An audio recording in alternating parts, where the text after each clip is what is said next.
إن الحمد لله نحمده ونستعينه من يهده الله فلا مضل له ومن يضلله فلا هادي له وأشهد أن لا إله إلا الله وحده لا شريك له وأشهد أن محمدا عبده ورسوله أما بعد وعليكم السلام ورحمة الله وبركاته.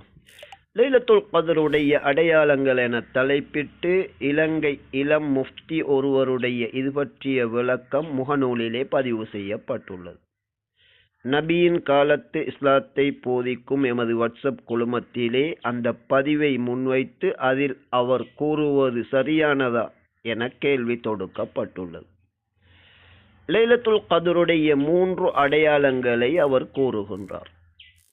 பெரும்பாலும் அது முடிந்ததன் பிறகுதான் அதனை அடையாளம் காண முடியும் என கூறுகின்ற அவர் கூறிய 3 காரணங்களில் ஒன்று மட்டும்தான் அது முடிந்ததன் பிறகு ஏற்படக்கூடியது. ஏனைய 2ம் அந்த இரவிலே தென்படக்கூடியதாக அவர் கூறுகின்றார்.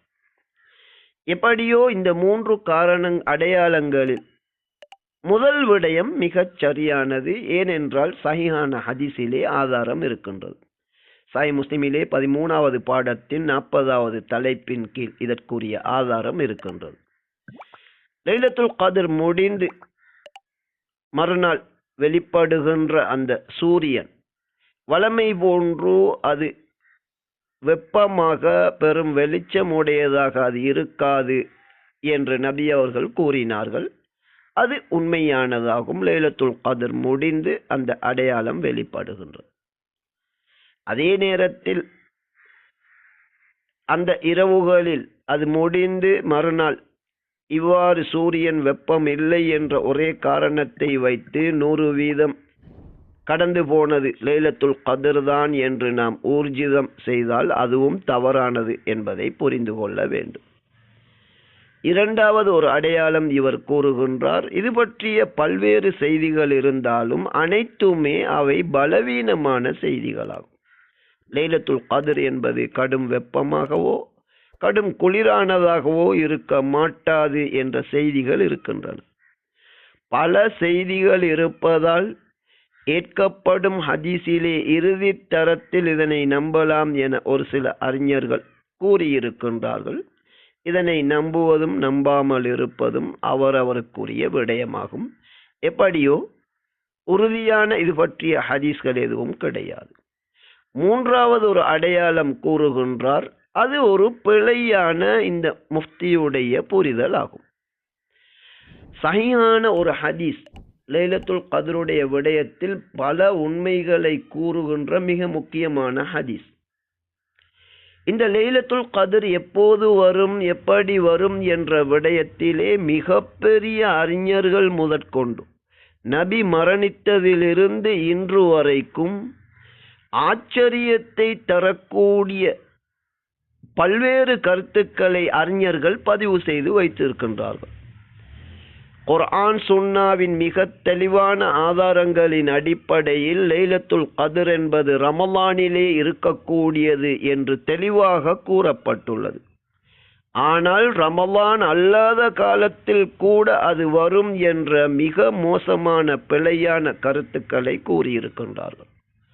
இப்படி லைலத்துல் கத்ர் பற்றி 40 விதமான கருத்துக்களை அறிஞர்கள் கூறியிருப்பதை ஹதீஸ்களை அறிஞரான இமாம் இப்னு ஹஜர் கூறுகின்றார்கள். அதே நேரத்தில் லைலத்துல் கத்ருடைய விடயம் மிக இலகுவானது. ஒட்டுமொத்த ஹதீஸ்களின் சுருக்கம் என்பது மிக இலகுவானது என்பதை ஓரிரு வரிகளிலே அவர் எழுதியிருக்கின்றார். ஆய்வுகளின்படி நாம் பார்க்கும்போது அது மிகச் சரியானதாகும். எப்படியோ நபி அவர்கள் இந்த லைலத்துல் கத்ரை தேடினார்கள். ரமலானின் முதல் இரவிலிருந்தே தேடினார்கள்.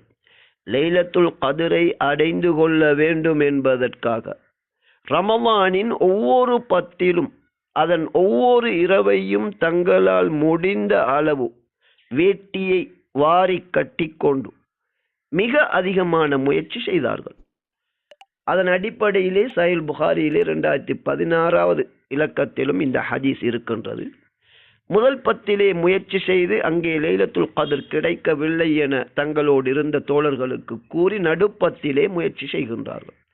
நடுப்பத்தின் இறுதி இரவும் முடிந்து மறுநாள் காலையிலே அது கிடைக்கவில்லை என்றும் இறுதி 10 ஒற்றை இரவிலே அவற்றை தேடுங்கள் என கூறிவிட்டு அதனை அடைந்ததற்கான ஒரு அடையாளம் என்று நபி அவர்கள் கூறுகின்றார்கள். நீரிலும் களியிலும், அதாவது சேற்றிலே நான் சுஜூத் செய்வதை கண்டேன் என்று அவர்களுக்கு அந்த அடையாளம் கொடுக்கப்பட்டதை பற்றி கூறுகின்றார்கள். இதனை அறிவிக்கின்ற அபூ சயீத் ரலியல்லாஹு அன்ஹு அவர்கள் கூறுகின்றார்கள், மழையின் அடையாளமே இருக்காத அந்த இரவையிலே திடீரென மழை பெய்தது. ஃபஜ்ர் தொழுகை தொழுதுவிட்டு திரும்பிய நபியின் நெற்றியிலே அந்த சேறு இருந்ததை நான் கண்டேன் என அறிவிக்கின்றார்கள். எனவே இந்த உம்மத்திலே மறுமை நாள் வரைக்கும் லைலத்துல் கத்ர் இதுதான் என்று ஊர்ஜிதமாக எந்த சந்தேகமும் இல்லாமல் அறியப்பட்ட ஒரு நாள் என்றால் அது நபியின் காலத்திலே கடந்து போன அந்த வருட ரமலானின் 21வது இரவு மட்டும்தான் மிக உறுதியாக சந்தேகம் இல்லாமல் லைலத்துல் கத்ர் என்று அறியப்பட்ட இரவாகும். இந்த இரவை அல்லாஹ் மறைத்து வைத்திருக்கின்றான் என்றுதான் நபி அவர்கள் கூறுகின்றார்கள். அந்த இரவையிலே மழை பெய்த காரணத்தினால் லைலத்துல் கத்ர் ஒவ்வொன்றிலும் மழை பெய்யுமா, அது ஒரு அடையாளமா என்று கேட்டால் நிச்சயமாக கிடையாது. இதனை மறைத்து வைத்த அல்லாஹ் நபி மூலம் எங்களுக்கு இலகுவான தெளிவான வழிகாட்டலை தருகின்றான். இவற்றை சொன்ன நபி அவர்கள் ரமலானின் இறுதி 10 ஒற்றை இரவுகளிலே அதனை தேடுங்கள் என கூறுகின்றார்கள். அதே நபி அவர்கள் ரமலானின் இறுதி 10 ஒற்றை இரவுகளில் மட்டும்தான் அல்லாஹுக்கு இபாதத் செய்தார்களா? நிச்சயமாக இல்லை. இது பற்றிய மிக தெளிவான ஹதீஸ்கள் இருக்கின்றன. இறுதி 10 நபி அவர்கள் மட்டுமல்ல, மனைவிகளை கூட எழுப்பிவிட்டு இடுப்பு வேஷ்டியை உறுதியாக கட்டிக்கொண்டு அதிகம் இபாதத் செய்வார்கள் என்று மிக தெளிவான ஹதீஸ் சஹீஹ் புகாரி முதற்கொண்டு பல்வேறு நூல்களிலே இருக்கின்றன. எனவே லைலத்துல் கத்ரை அடைய விரும்புகின்ற உண்மையான முஸ்லிம்கள் லைலத்துல் கத்ருடைய விடயம் மிக இலகுவாக கூறப்பட்டுள்ளது. அது 27 தான் வரும் என்று நிச்சயமாக நம்புகின்ற மிகப்பெரிய அறிஞர்கள் கூட இருக்கின்றார்கள். ஆனால் உறுதியாக 21ஆம் இரவிலே நபியின் காலத்தில் ஒரு முறை வந்தது என்பதை மேற்படி ஹதீஸ் கூறுகின்றது. எனவே 27ஆக இருந்தாலும் 23ஆக இருந்தாலும் இறுதி 10, 21, 23, 25, 27, 29 5 இரவைகளில் ஏதேனும் ஒன்று அமையும். இதிலே இன்னும் ஒரு சந்தேகத்திற்கும் வாய்ப்பு இருக்கின்றது. பிறை என்பது நபியின் காலம் முதற்கொண்டு இன்று வரைக்கும் முழு உலகிலும் ஒரே நாளிலே அது தென்பட்டு அதனை பின்பற்றுகின்ற நடைமுறை கிடையாது. எனவே அந்த வகையிலும் ஒற்றை இரவுகள் மாறிவிடக் கூடாது என்ற அனைத்து விதிகளின் அடிப்படையிலும் நபி அவர்கள் இறுதி 10 அது ஒற்றையாக இருந்தாலும் சரி இரட்டையாக இருந்தாலும் சரி இறுதி 10 ஒவ்வொரு இரவையும் தங்களால் முடிந்த அளவு அதிகமாக இபாதத்துக்கள் செய்து உயிர்ப்பித்தார்கள்.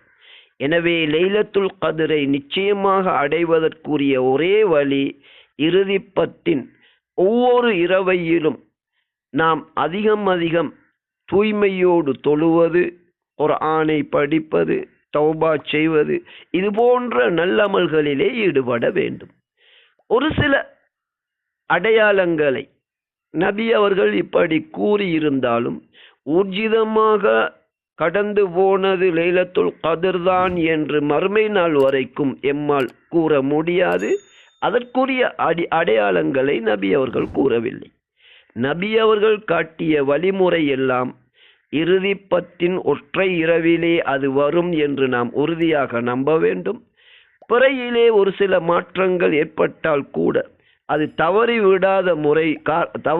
விடாமல் இருப்பதற்காக இறுதி 10 ஒவ்வொரு இரவையும் இபாதத்துக்களை உயிர்ப்பிப்பதுதான் உயிரிலும் மேலான நபி முஹம்மது அலைஹி ஸலாத்து வஸ்ஸலாம் அவர்களுடைய வழிகாட்டுதலாகும்.